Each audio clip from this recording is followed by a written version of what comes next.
The Holy Baal Shem Tov, the founder of the Hasidic movement, he was born in 1698, passed away in 1760, was once sitting Friday night at his Shabbos table with his family and close disciples. Suddenly, at the end of the Kiddush, the Baal Shem Tov begins to laugh. Ha, ha, ha, ha, ha. The disciples were startled, but out of respect for their holy master, they were silent.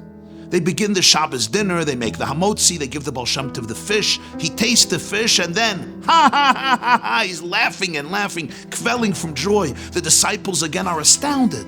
They rush to taste the fish. Maybe there's some humor there, but there was nothing funny in the fish. As the meal progresses, they're singing the Shabbos songs, and as they sing, the Baal Shem Tov begins to laugh for the third time. He's laughing and laughing. It was an absolute mystery. After Shabbos, one of the students asks his master, "What was your laughter all about?" The Baal Shem Tov asked him to summon the bookbinder of town. He was a fine, poor, simple, and God-fearing Jew. His name was Shapsi.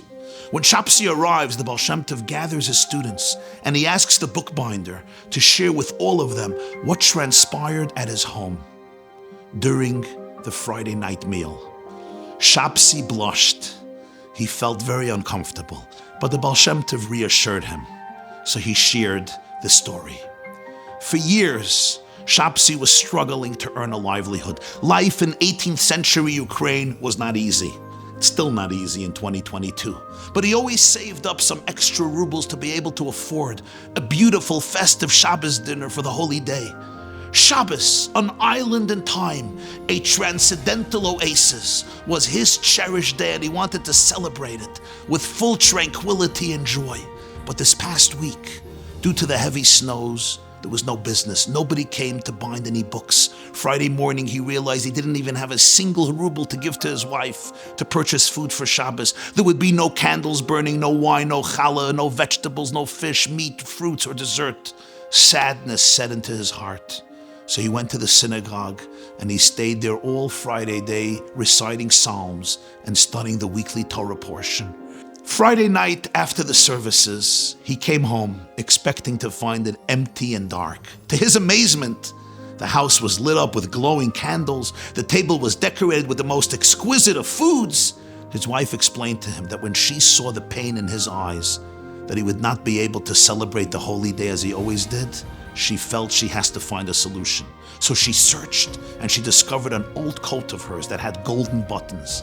She sold them, and she purchased all of this beautiful Shabbos food so they would have an amazing Shabbos together. Shapsi continues telling the story. I made Kiddush, and my heart swelled with gratitude to God for giving us the opportunity to celebrate this special, exquisite day, the day of rest, the day of oneness, the day of ecstasy and serenity, the day in which we can really connect to our spiritual core. I was so grateful, and I was so moved by what my wife has done. I could not contain the joy. I asked my wife if she would dance with me. She agreed. So I joined my wife for a dance around the candle-lit Shabbos table. We continued our Shabbos dinner. I finished the fish. And again, my wife and I were overwhelmed with so much gratitude. We couldn't thank God enough for allowing us to enjoy this beautiful day of exquisite rest and inner tranquility, a day saturated with so much holiness and peacefulness and intimacy and love and serenity. I asked my wife, would you dance with me again? And she said, of course. So my wife and I, for the second time, went for a fiery dance around the Shabbos table. We danced with all our heart and might and soul. Then we sat down and we began to sing the Shabbos songs. And now we just both melted in delight. We felt so privileged to have each other in our lives, and to have our God, and to have the gift of Shabbos. I felt so grateful for all my years with this amazing person at my side. We both could not hold back the limitless joy. I asked my wife if she would dance again with me, and she said, absolutely. So for the third time, we joined hands and hearts, and we began to dance and dance around the table until the end of love. This, Shapsi said, is what happened in our home on Friday night. The Baal Shem Tov looked at Shapsi, the bookbinder, and he said, Shapsi, I want you to know that as you danced with your wife, heaven was dancing with you. As the two of you joined hands and hearts and sang and danced, the angels themselves were dancing in the heavens. The eternal heart itself heard your music and it was warmed. God himself was dancing and celebrating with you. And I too, the Baal Shem Tov said, participated in your joy. On a Shabbos of such perfect transcendent happiness, who wouldn't laugh? Each time you guys got up to dance, I could not contain my laughter and joy. The Baal Shem Tov looked at Shapsi and said, and now I want to bless you. What do you want? What do you need? And Shapsi said, my dear Rebbe, we have been blessed with so much, but my wife and I never had a child. We would love to be blessed with a child. And the Baal Shem Tov said, I bless you that God should grant you and your spouse a child. Indeed, a year later, a young boy was born. They named him with the same name as the Baal Shem Tov, Yisrael.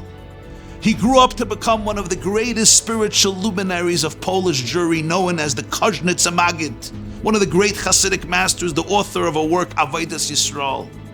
And he brought so much wisdom and depth and love and light to Polish Jewry. Sometimes you're sitting alone with your spouse or with another loved one or with yourself, enjoying a moment of holiness, of purity, of love. A moment of Chanukah, a moment of Shabbos. You're doing a mitzvah, you're engaged in Torah study. But you might think, I'm just a simple man, a simple woman, unimportant, invisible, inconsequential. Who knows? Who cares?